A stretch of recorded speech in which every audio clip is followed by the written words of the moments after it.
rapper Tory Lanez breaking his silence in his first ever broadcast interview from behind bars since being found guilty of shooting Grammy winner Megan Thee Stallion in the foot outside a party in 2020. I've never been violent towards a woman. I would never hit a woman, let alone shoot a woman. Lanez, whose real name is Daystar Peterson, spoke to NBC News from California Men's Colony, a prison where he's 3 years into a 10-year sentence after being found guilty on 3 felony counts, including assault with a semi-automatic firearm. There is definitely a very big misconception about me that seems to the public as I'm this monster. And I feel like I was catapulted into this poster child for the unprotection of Black women, and it's just so unlike me.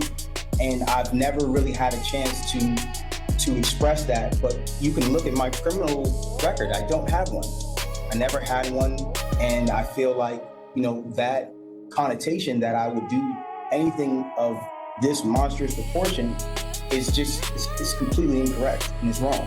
Lanez declined to testify during his 2022 trial. Do you regret not taking the stand? I think if I would have taken the stand, the verdict would have definitely been very different. The rapper's legal team filed an appeal which was denied in November, but his team is continuing to fight, with plans to file multiple appeals next week, this time with the California Supreme Court, in one claiming newly discovered evidence that they weren't provided during Lanez's 2022 trial, including hundreds of pages of medical records for Megan Thee Stallion, whose real name is Megan Pete, which they allege raised questions about the fragments removed from her foot after surgery. His team argues that the fragments were not provided ahead of trial and that this was a violation of due process.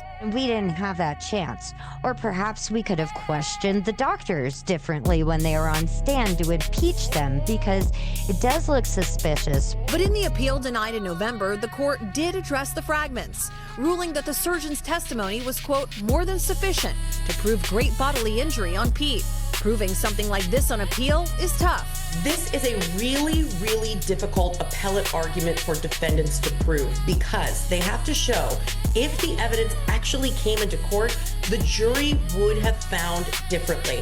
It's an uphill battle, and it's something that often torpedoes any defense appellate argument. The Los Angeles District Attorney's Office and representatives for Megan Thee Stallion have not responded to NBC News' request for comment.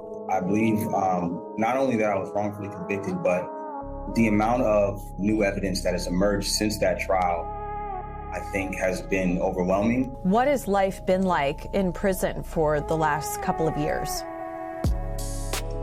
Truthfully, I've done my best to keep my head above water, but mentally, I've gone through trauma that I sometimes even struggle with, because I never imagined myself dealing with the things that I would have to deal with. I've been stabbed 17 times. I almost lost my life. If you could say something to Megan Thee Stallion today, what would it be? I think that I wouldn't say something directly to her. I would like that moment to happen in person. We've both gone through a lot. There's this connotation that, like, I share this hatred for her, but I don't. I've genuinely passed that. I'm at a place of healing in my life. I'm at a place of taking accountability for the things that I did wrong. And when I talk about my case, I don't want it to be taken as me coming at her, because it's not that.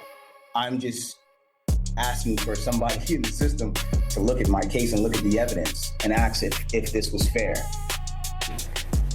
And with that, Chloe Malas joins us now on set. So, Chloe, Tory Lanez is also seeking a pardon from Governor Gavin Newsom? That's right. His legal team has filed the necessary paperwork, and it is before the governor now. So they're seeking either a pardon where his criminal record will be wiped clean, he would be released from prison, or to have his sentence commuted, meaning that the time he has served is sufficient, and release him, but that doesn't change his criminal record. As for when this could happen, the governor typically does these twice a year, so this could happen before the new year. All right. Chloe Malas for us. Chloe, thank you. We thank you for watching. And remember, stay updated on breaking news and top stories on the NBC News app, or watch live on our YouTube channel.